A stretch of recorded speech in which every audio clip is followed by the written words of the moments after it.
Unlock a seamless and secure way to snag your next grail on stocks by leveraging the power of PayPal. First things first, open your StockX app and tap on the profile icon located at the bottom right corner of your screen. Once on your profile page, navigate to and select Settings or Account Settings, depending on your app version. Within the Settings menu, you'll find Payment Methods. Give that a tap to proceed.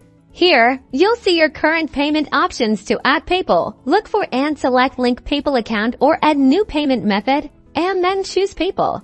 This will securely redirect you to the official PayPal login page. Enter your PayPal email address and password to log in and authorize the connection.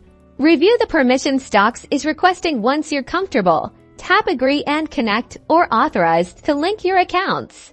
Voila! Your PayPal account is now successfully linked. You'll see it listed as an available payment method for your future StockX purchases. When you're ready to make a purchase, simply proceed to checkout. Select PayPal as your preferred payment method and complete your order with ease. Should you encounter any issues like authorization errors, always double-check your PayPal login credentials and ensure your PayPal account is in good standing with sufficient funds or a linked funding source. If problems persist, consult StockX's Help Center or PayPal's Resolution Center for more specific troubleshooting guides.